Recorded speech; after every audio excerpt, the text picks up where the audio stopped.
At Great Wolf Lodge, there's adventure for the whole family. I remember my kids when they were little going to birthday parties there, and we took a family trip one weekend. It was so much fun. The kids were so busy. If you've got kids, you can let them go on the water slides. They can splash away in the indoor water park. It's always 84 degrees. There's a wave pool, a lazy river, and a bunch of massive water slides, including ones your family can all enjoy together. It's just fun. It's active. They'll be happily exhausted at the end of the day. Isn't that the sign of a great family outing, is that everybody's happily worn out at the end of the day?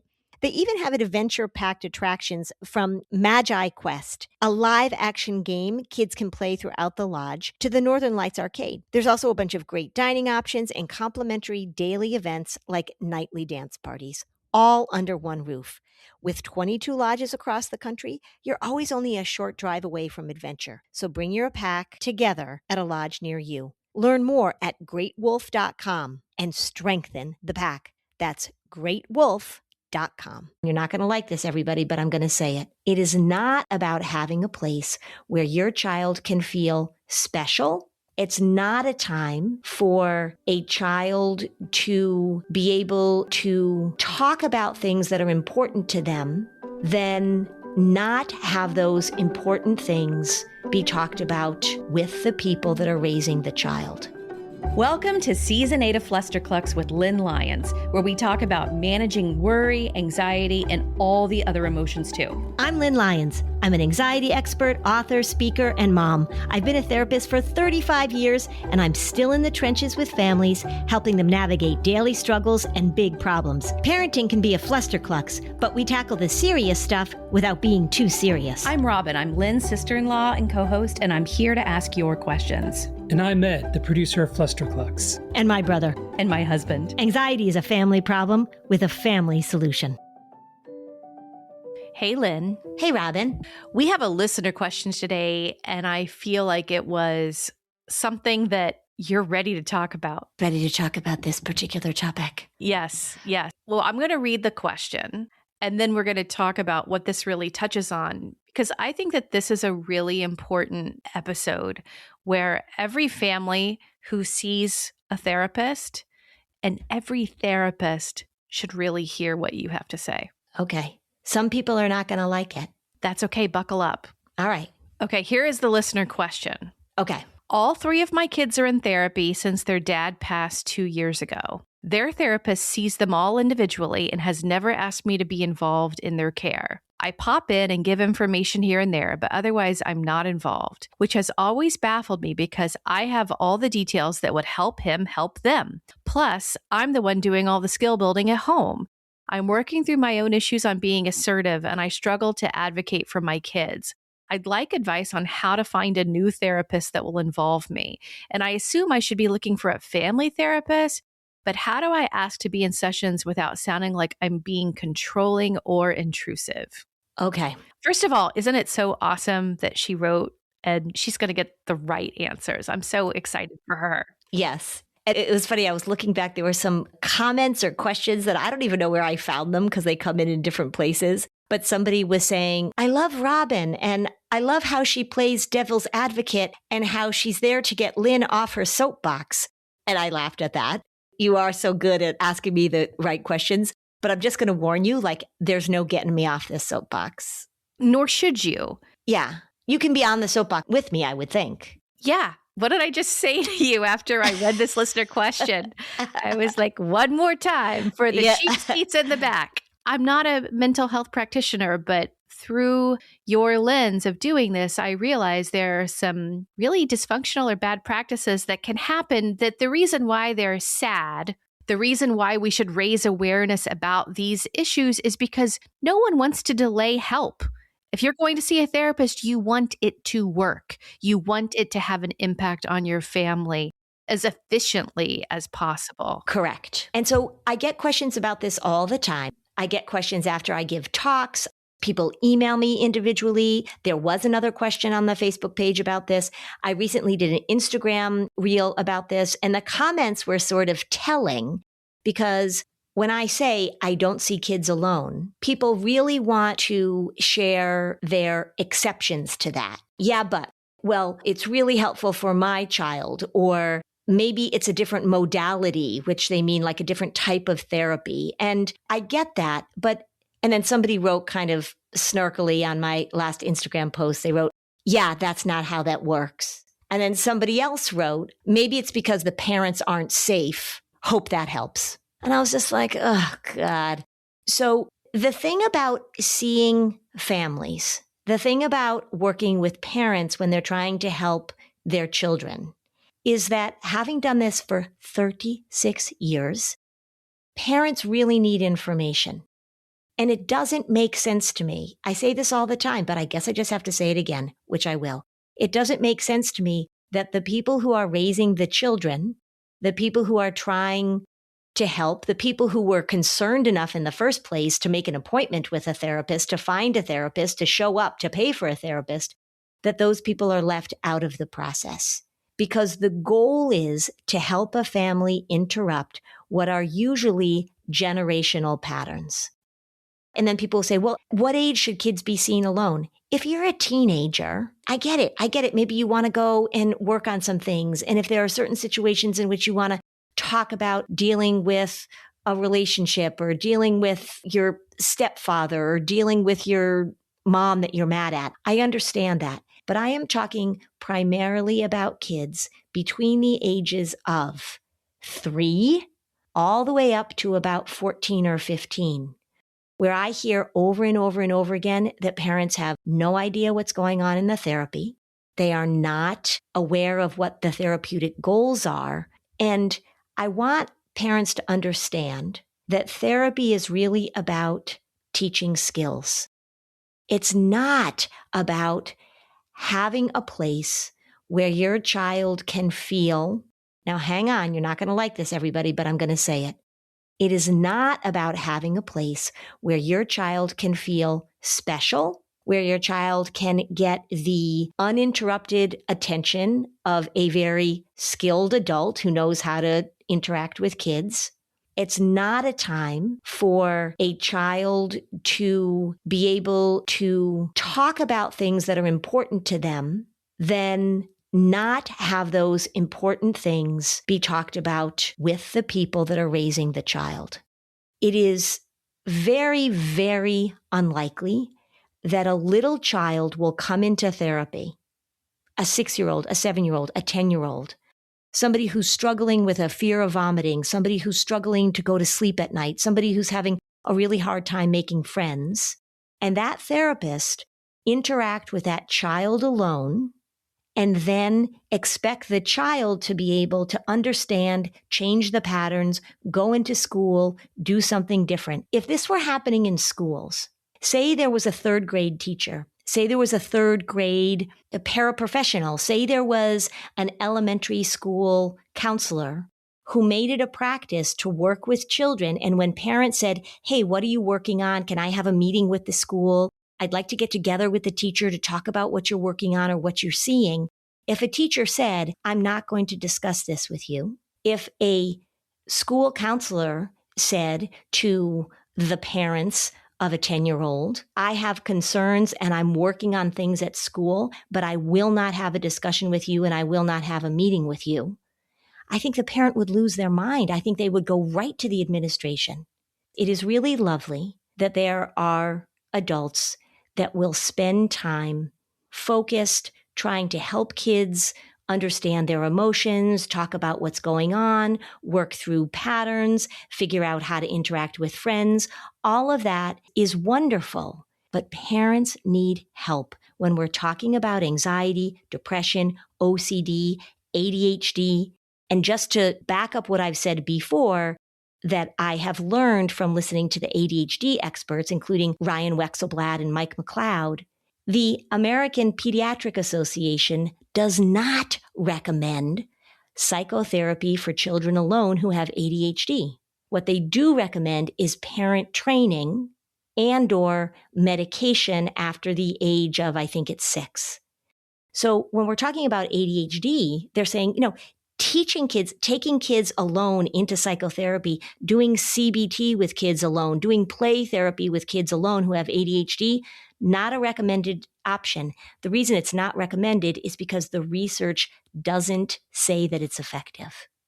And when we look at what's going on with kids and how much parents need information and support, how much they need to know what to change in their family, the do's and don'ts, the instructions that I give parents that are so helpful for them because they don't realize that they're doing the disorder. It does baffle me too. I have a couple of questions of how we got here. And when we come back, let's have you address specifically that pep talk that mom needs.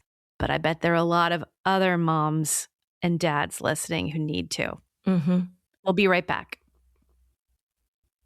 Well, it's tax season. Oh, this is one of those times when you're really looking at the big picture of your finances. You're seeing where your money's going, figuring out what your tax refund is going to be. You know, the goal is to make progress with your money, not just look back and wonder where it all went. Simplify your finances with Monarch. Monarch is the all-in-one personal finance tool designed to make your life easier. It brings your entire financial life, budgeting, accounts and investments, net worth, and future planning together in one dashboard on your phone or laptop. Feel aware and in control of your finances this tax season and get 50% off your Monarch subscription with code FLUSTER. Monarch gives you a complete picture. So when I'm using Monarch to see where my money is going, I can see what my budget is. I can see what debt I have. I'm paying attention to savings goals. The goal is to not feel badly when you look at your budget and your money progress. We want to make progress, not feel regret. Instead of tracking expenses and feeling bad about your spending, wouldn't you rather feel good? Wouldn't you rather feel like you're hitting those real milestones, that you're actually doing something for your own future? Unlike most other personal finance apps, Monarch is built to make you proactive, not just reactive. Achieve your financial goals for good with Monarch, the all-in-one tool that makes money management simple. Use code FLUSTER at monarch.com for half off your first year. That's 50% off at monarch.com, code FLUSTER. Big deal brands are up to 25% off right now at Designer Shoe Warehouse. You're not going to want to miss this. These brands almost never go on sale. At DSW, we'll give you something to brag about. Like up to 25% off select styles from Adidas, Crocs, Nike, Reebok, and more brands you love. Find shoes that get you at prices that get your budget. Save today at your DSW store or DSW.com. DSW, let us surprise you. I've been using Osea products for a few months now. I am loving their Dream Night Serum that I put on before I go to bed. It's got retinol. There is a Dream Night Cream that smells delicious and feels delicious, and it works so well on decreasing the lines in my face because, you know, I'm old now. But I'll tell you, there's another product that I just started using actually. It's Osea's Undaria Algae Body Oil. Okay. This stuff is amazing. It feels so good. It smooths my skin. It is so fast absorbing. So after I get out of the shower, I put it on. I put it on whenever I feel like my skin is dry. And again, I say this all the time, but I live in New Hampshire. It's dry. It's not spring yet here, everybody. It's still winter. This product is fantastic. It doesn't surprise me that it actually is one of their best sellers and a 2025 Allure Best of Beauty winner. It is fast absorbing, it's non-greasy, it's powered by hand-harvested Undaria seaweed. I don't know what that is, but I'll tell you, it works great. It hydrates my skin. It improves the look of it. My skin looks radiant, healthy looking. It feels so good. Get a spring-worthy glow with clean, clinically tested skincare from Osea. And right now we have a special discount just for our listeners. Get 10% off your first order site-wide with code FLUSTER at OseaMalibu.com.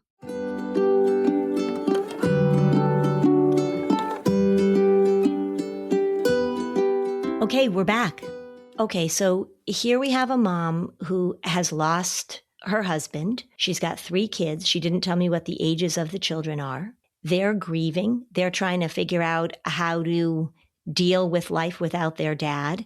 Remember, too, that we've got a mom now who's trying to parent these 3 kids, and she is working with a therapist who is keeping her separate from the process of helping her children deal with the death of their father and not really giving her information about what she can do to help. What are the do's and don'ts? What's normal in this grieving process? What she can expect developmentally? And the thing that also sort of broke my heart about this question, where is this mom getting support for her own parenting? Wouldn't it be great if she were included in this as a family, that together as a unit, that they were working to figure out how they're going to deal with their grief, how they're going to move forward, what's okay to do, what's okay for this mom to say, maybe how the mom has to deal with other relatives, what are the messages that she wants the school to have. I mean, there are so many important pieces of information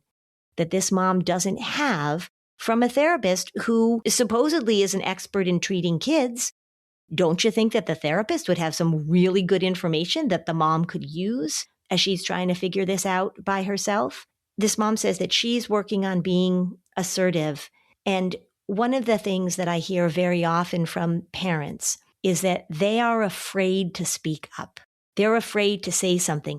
They defer very often to who they believe is the expert. And even though a lot of parents say, I really would like this information, or I really do want to know what they're working on.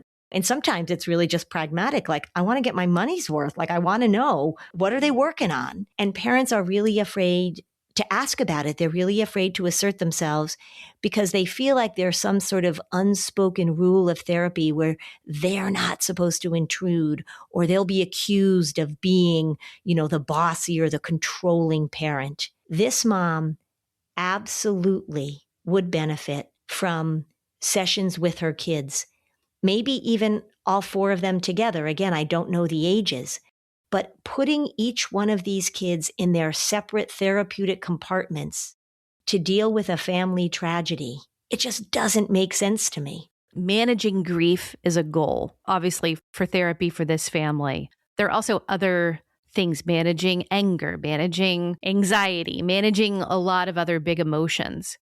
What I imagine certain people thinking about, like the parents who are not quite on the same page as you, especially because maybe they're sending their tweens or whatever to therapy alone, and the idea just seems weird to them of being in that room. And I've actually heard a friend who this applies to with her kids' therapy.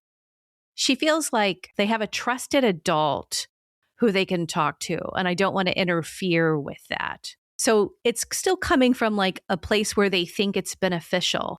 You're like the queen of analogies, typically, except when you said, I like your shoes in a recent episode. It's your example, which I was like, no, you can do better than that. That was like my one bad analogy. Like, other than that, you're like bad one out of 10,000. Yeah. I mean, I kill it on the analogy. You kill it on the analogy. But that was good. That was humbling. Like that, I don't want to get complacent. So I appreciate that. You're going to have a fun one with this. Okay.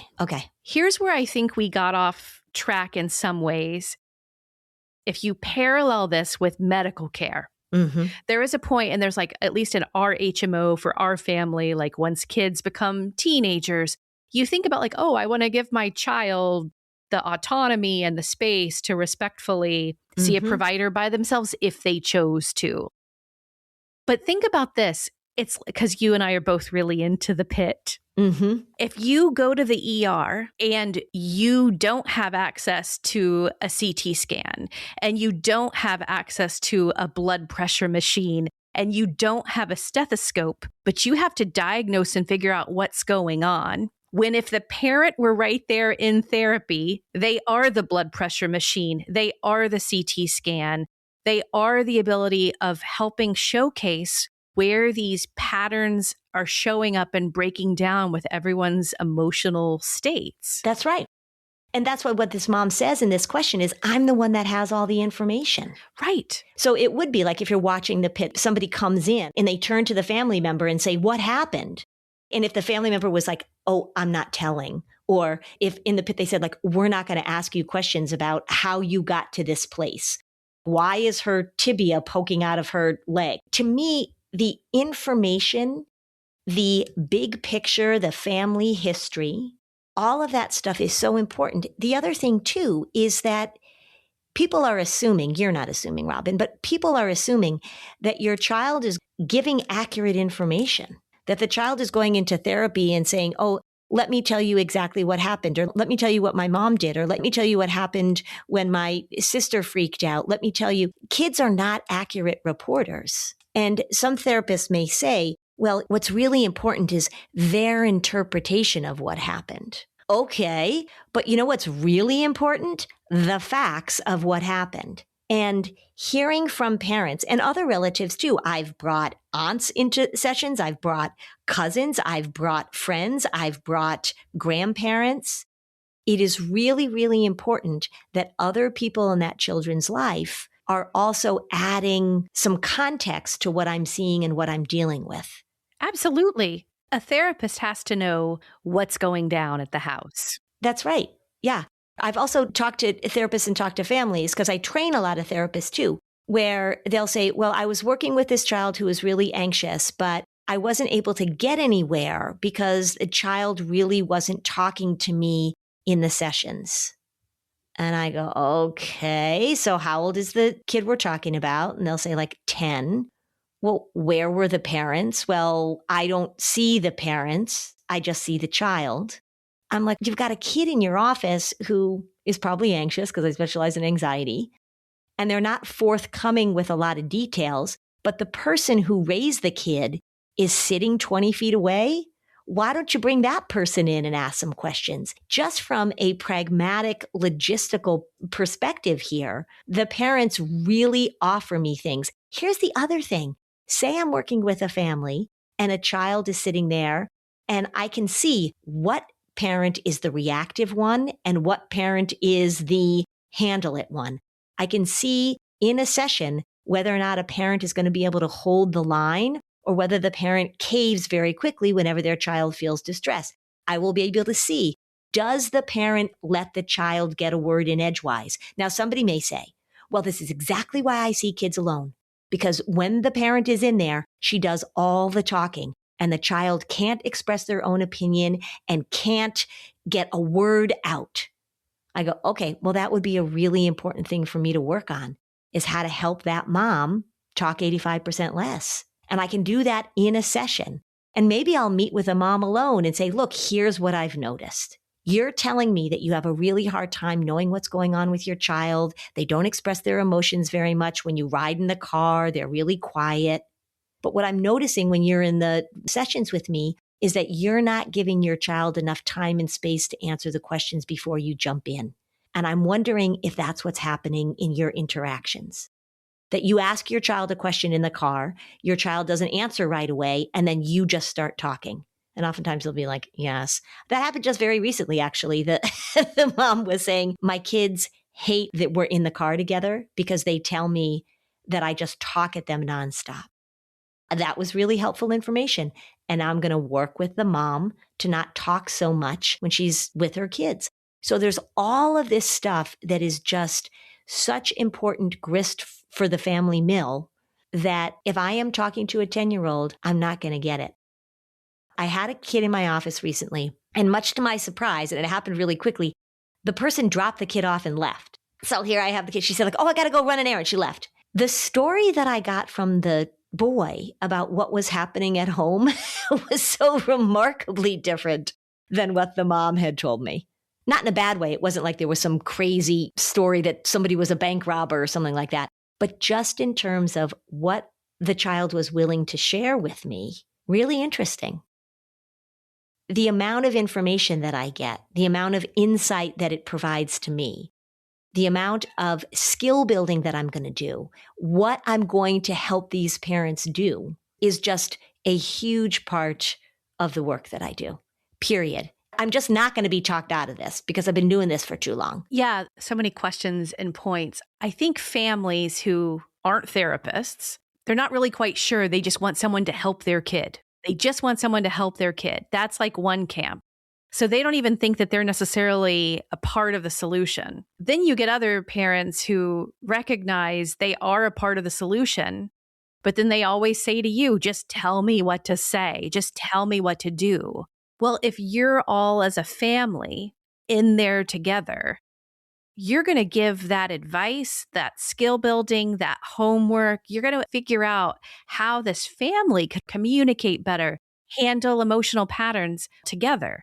If someone's like, I'm going to drop my kid off, but then I just want you to tell me what to do later.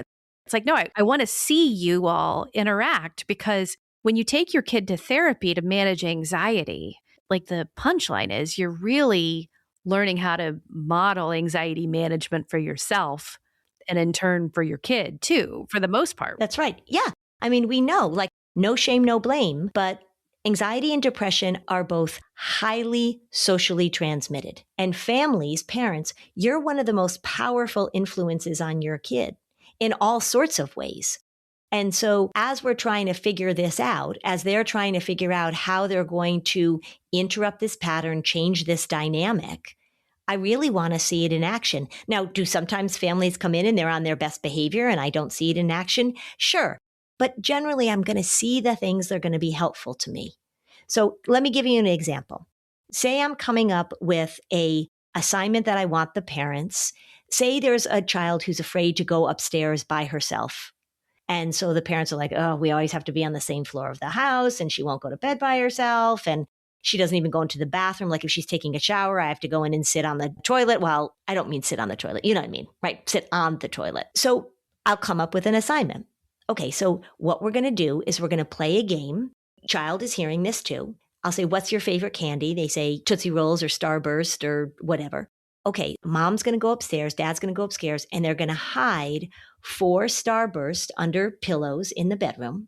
And then your job is to go upstairs and retrieve the Starbursts by yourself as quickly as you can, and then come back down.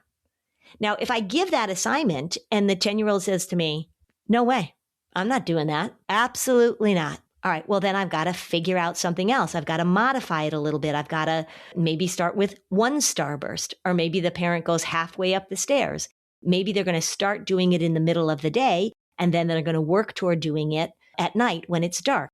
For one, I can't just give that assignment to the child and expect that they're going to then put it into place when they get home.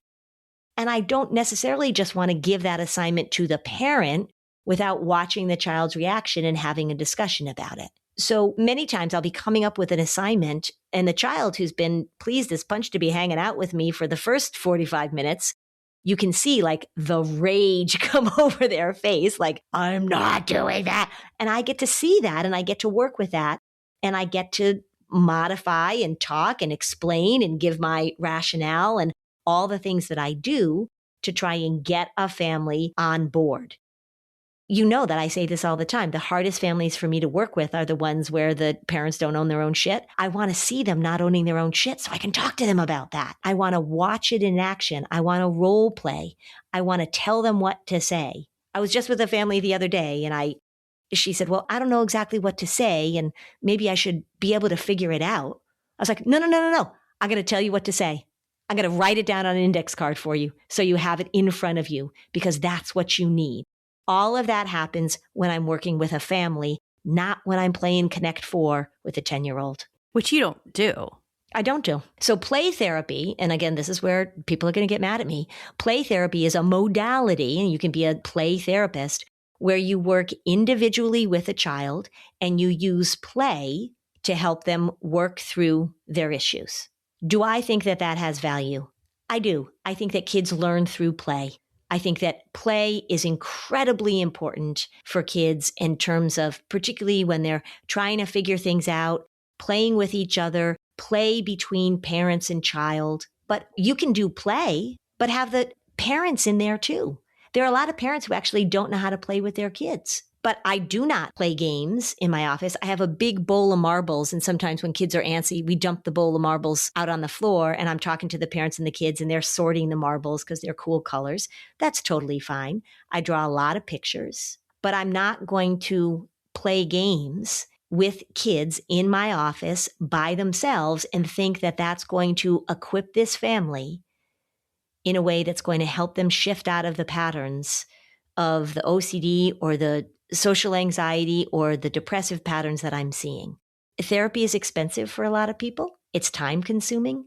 There's a lot of effort that is involved in getting your kid into therapy and getting them to therapy. And I want to give families the biggest bang for their buck. Time is precious, and I'm not going to waste it.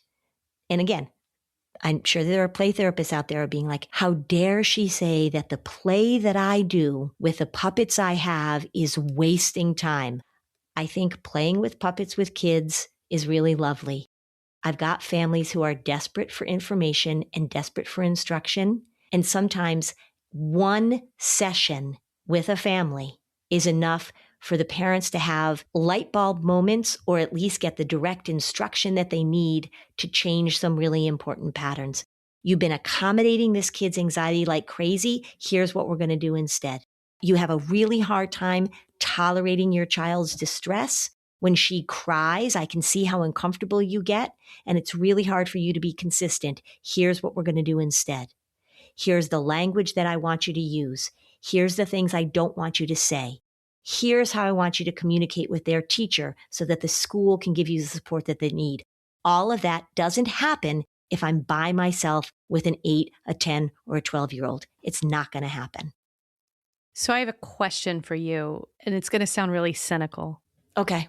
So I think a lot of parents, if they're listening to this, sometimes they fear the information given, shared, or acknowledged, or truths faced in therapy. So that could be a reason why they don't push to be involved. My own mom was the kind of person who she had never been in therapy. She had done some counseling, pretty minimal counseling. And like she saw someone for a couple times who helped her. And then she sort of never wanted to try it again. And she's one of the people like in the older generations where I heard more people say, I have everything like packed up really tightly and I'm not interested in unpacking it, which I bet you hear a lot. Or maybe you don't hear it as much because those people haven't made it into your office. So there's a fear thing on the parents' side. Yeah. What do you say to them to tell them it's not so scary? Well, and I think to your point, this whole idea of therapy being this like mysterious thing, like people talk about their therapists and I know it's because they don't know what it should be. Yeah. And I'll tell you, Shrinking, I've been watching Shrinking and I liked it at first. It's getting on my nerves now. But anyway, we can talk about that at another time. Because they're making the therapist thing all this like mysterious, we're going to go and you're going to go to therapy and you're going to dig deep and we're going to discover mysteries and we're going to uncover things and all that kind of stuff. When you're working with kids, there's really nothing that's all that mysterious to me. I'm not uncovering all of these things. They come in. It's sort of like to your analogy to Pitt again.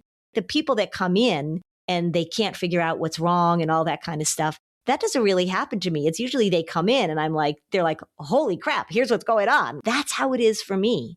So this idea that if you send your child to therapy or if you go to therapy, the therapist is going to have this way of sort of uncovering things and discovering things. I actually feel like sometimes that is not such a great perspective to go in with, is that it's really like, here are the things maybe that you don't know are causing a problem, but look, they're pretty obvious. I think that working with kids with therapy, this idea that there's something going on in the therapist's office that the parent shouldn't be a part of because this is where we figure things out, or the emotional alchemy. Right. This is where it's just like, oh, really, like get over yourselves. You've got a little kid who's anxious, who can't be on the second floor of the house if the parents aren't upstairs with her.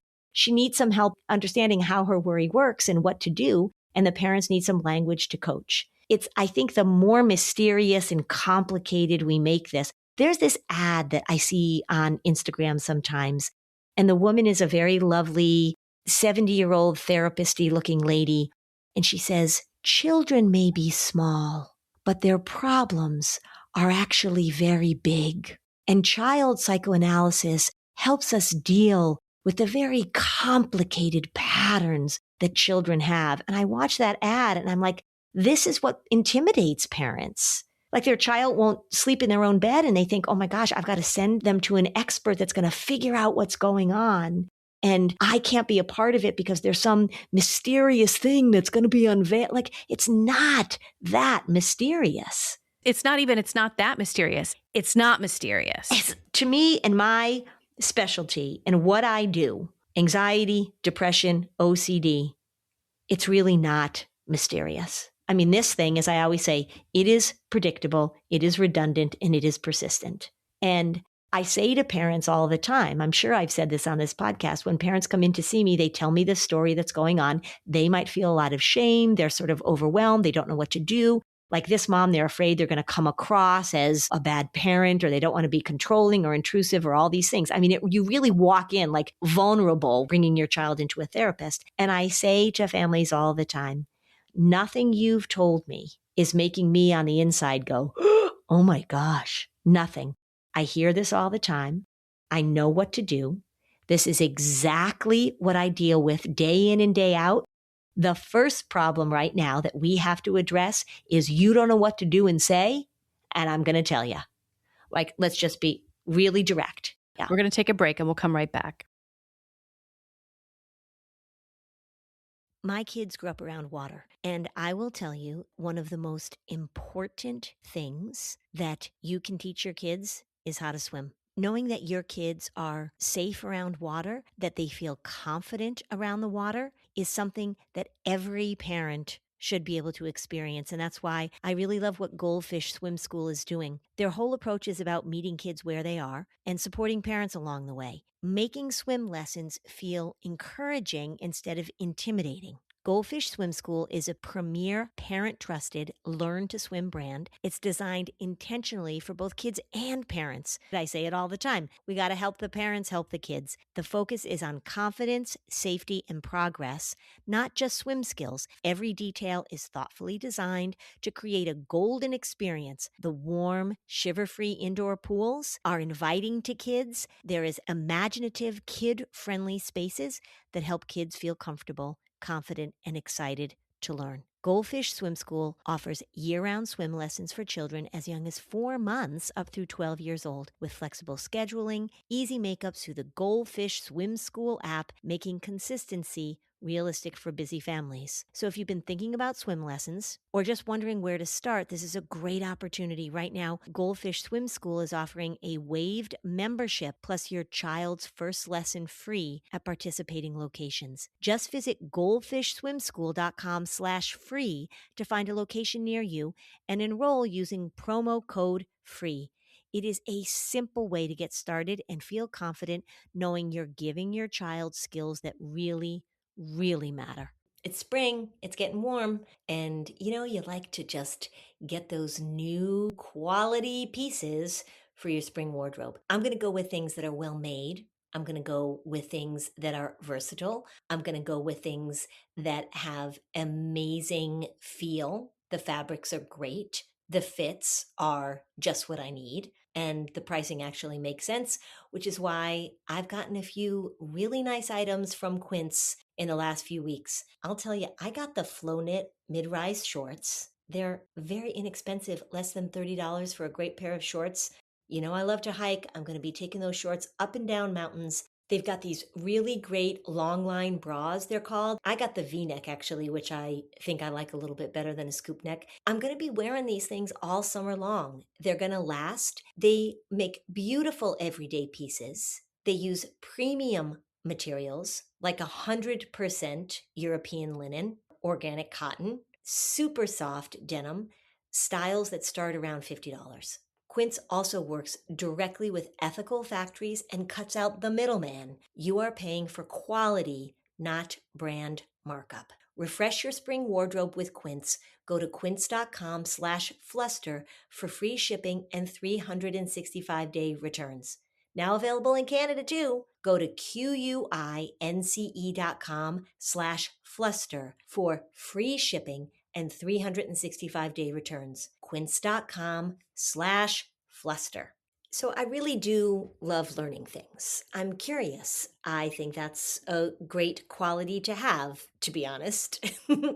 And when you go to masterclass, like I go to masterclass, you're going to learn from the world's best instructors. You're going to learn from experts.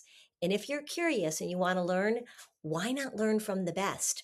I recently watched Michael Pollan's class on eating and food, and he taught me something I didn't know, that flavor actually is an indicator of nutritional value if it is real food, not fake food. So when you taste a raspberry that tastes delicious, that means that it's ripe, and that means that it's at peak nutrition. He talks about the dangers of synthetic foods and how the flavors are manipulated to pull us in. There are so many classes, over 200 of them across 13 categories. You can learn about business, writing, cooking, wellness. They fit into any schedule. The audio mode turns your commute or your workout into a classroom. It is no risk because every new membership comes with a 30-day money-back guarantee.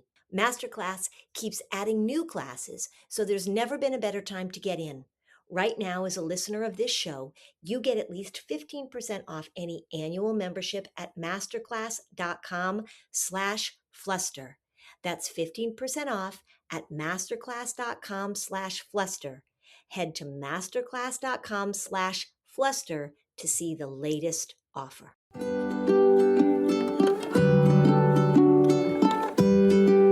Okay, so now back to the show. Okay, here's my cynical question actually now. Okay. You have trainings that you do, and this comes up, and then you encounter people who resist this idea that they should see families together. Mm-hmm. What's the benevolent justification for that other than A, they don't actually know how to deal with family systems?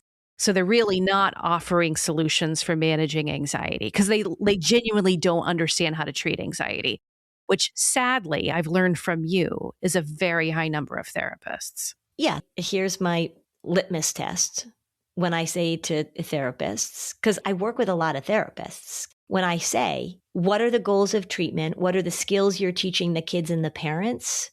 Tell me, what are the skills you're working on right now and what are the goals of treatment? A lot of therapists can't answer that question. Yeah. Not the therapists into this podcast. Or if you don't know how to answer that question, we're so glad you're here because we need more good therapists. Yeah. When are the reasons justified that therapists argue with you that they really should see kids and parents separately? Okay, so here's one that I hear all the time, which drives me crazy. Sometimes the parents aren't safe. And then I'm like, okay, so you're telling me that this 11-year-old is living with parents that aren't safe, and I'm making air quotes, which is a pretty important thing you're saying to me. So you think the solution is to see the 11-year-old alone, so then that she's going to go back into the home and somehow figure out how to deal with unsafe parents? Like, all the more reason that you should be dealing with the parents. Maybe you should say, you know what? I'm not going to see the 11-year-old right now, because I'm really concerned about some of the things that are happening in that house, and I need the parents in here. The idea that you would say, I'm not going to work with the parents because the parents aren't safe is the most incredibly confusing statement to me, truly. You're deciding that these parents are such bad parents that you have to see a child alone. You're not going to work with the parents. The other thing that also happens is that therapists will split it all up. So the mom will have a therapist, the dad will have a therapist, each of the kids will have a therapist. And when I meet with these parents and they're like, well, she has a therapist and she has a therapist and he has a therapist, I say, well, what are you guys working on together as a family? Because I can see some common patterns here. As a family, what have you guys? And they're like, well, we all have our own therapist and we're all talking about our own thing. I honestly don't get it. And we don't do this in other contexts. We don't say, well, we're only going to talk to one person of the family and not include the other people when we're trying to solve a problem that runs in families and that impacts families. Yes, I've actually heard that too. And when people are like, no, we all have our own therapist. But if you all were in one room with one therapist, what could potentially happen by seeing a family together is identifying how that family as a group could manage their emotions and patterns better to create a greater sense of connection. Correct. Which is like the point of life. That is the point of life. Yes. There are many families that I deal with that have more than one child. And, sometimes they have 2, 3, 4 is the top right now. And I work with the parents. They come in together whenever they possibly can, and they bring in the child that they currently need some help with. And sometimes they'll bring in 2 of the children. Like they might be like, oh my God, the girls have been fighting nonstop and we don't really know what to do about it. So I bring them in. This idea, and I've heard this from so many therapists. Well, the rule is that if you're seeing one sibling, you can't see the other sibling. Or the rule is if you're working with the parent, you're not allowed to work with the child. What are these rules? It just doesn't make sense. There's this idea that therapy sort of is this special, separate thing. And really what it can be, and what I think it is when it's most powerful, as you just said, Robin, is a reflection of how do people come together and learn how to manage what is a bumpy life by supporting and connecting and being together. I always care about consumer advocacy. I really care about the parents who are not getting the help. This is expensive stuff. This is a time investment. I want them to have results. I want you to think about going to couples therapy, but the couples therapist will not see both of you. Right. It doesn't make sense. It doesn't make sense. And again, there are plenty of people who will say, well, I have my therapist, my husband has his therapist, and then we go to couples therapy together. Okay. But when we're talking about little kids who can't solve these problems on their own, whose connection to their parents and the way the parents understand them and the way the family works through this is critical. This question from this mom who is being left out of the therapy with her 3 children while they're grieving the loss of their dad, it just exemplifies to me how crazy sometimes this parceling up becomes when you've got a family, they all went through the same loss. Now, maybe this child deals with the grief in this way and this child deals with the grief in this way. The mom needs to know that. Leaving her out of it, I'm truly at a loss for words sometimes when I'm talking to parents that come up to me and ask me this question. I really have a hard time making my face vanilla ice cream and just being like, well, let me give you some advice, because I really want to say, what is going on? It happens all the time. My 6-year-old is in therapy for her anxiety. She's having a difficult time fill in the blank. And I go, well, what are you working on? Well, we're not allowed in the therapist's room because she does play therapy and parents aren't allowed in the room. I'm like, oh my God. Yeah, it makes me insane. So when someone like this mom who wrote is seeking a new therapist that involves the parents, what's the line that parent says when they're sending out a request to a different practitioner? What do they say? So this mom would say, hi, I am looking for a therapist that can work with my family. I have 3 kids. They lost their dad 2 years ago. They've been in therapy separately, but I really feel like I need to be a part of helping them heal. And I'm wondering if you would work with our family to help us move together through this tragedy. So these are the 3 questions I say for parents to ask when they're looking for a therapist. Do you have expertise in anxiety disorders or depression or OCD or ADHD? Grief or whatever. Yeah. Grief, whatever. Do you have expertise in this? Do you work with families? Because it has been my experience that I really want to be a part of this. Do you give families and parents assignments to work on between sessions? And are parents involved in the therapy on a regular basis? There's a lot of therapists that say, oh yeah, I work with the parents. I email, I check in once a month. I want parents to feel confident in saying, are you a therapist who includes parents as a primary and necessary part of the process? Because I, as a parent, want to learn how to interrupt our patterns and how to help my child. And that doesn't mean that you're being controlling and intrusive. It means that you are seeking out a therapist who understands the importance of connection and the importance of your role in helping your child grow and heal and learn. That's what you're asking. Also, finding out if they are a therapist who is schooled and skilled in the most evidence-based, effective form of treatment, too. Correct.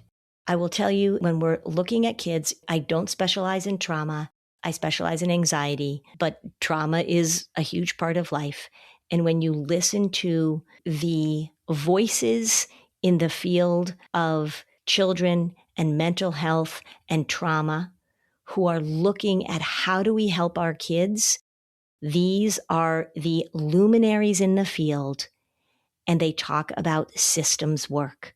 They talk about helping a child using their family, using their community.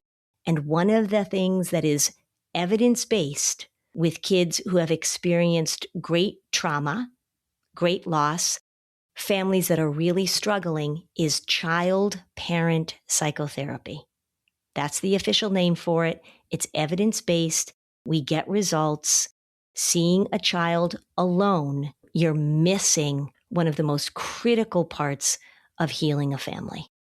I really hope if you're a practitioner who has had their eyes open a little bit, I really hope that there are a lot of you out there, especially young ones in the field. Mm-hmm. I mean, what if everyone got it? Well, I get emails from parents and say, we're looking for somebody to work with our 5-year-old, and it's really hard to find somebody because there aren't a lot of therapists that just work with 5-year-olds. And I'm like, Yeah, because at 5, you should just be working with the parents. That's right. All right, Lynn, let's go watch The Pit. All right, let's go watch it. Thanks for listening. And if you found this podcast helpful, please give us a 5-star review on Apple Podcasts. It helps other people find this information. And if you'd like to dig deeper on any of these topics, we have specialized playlists on our Spotify profile, and the link is in the show notes. Topics like teens, depression, and OCD. Bye, Lynn. Bye, Robin. Close your eyes. Focus. Listen to work getting done with Monday.com. Relax as AI does the manual work, while your teams are aligned on a single source of truth. Feel the sensation of an AI work platform, so flexible and intuitive, it feels like it was built just for you. Notice you're limitless. Now open your eyes, go to Monday.com, start for free, and finally, breathe.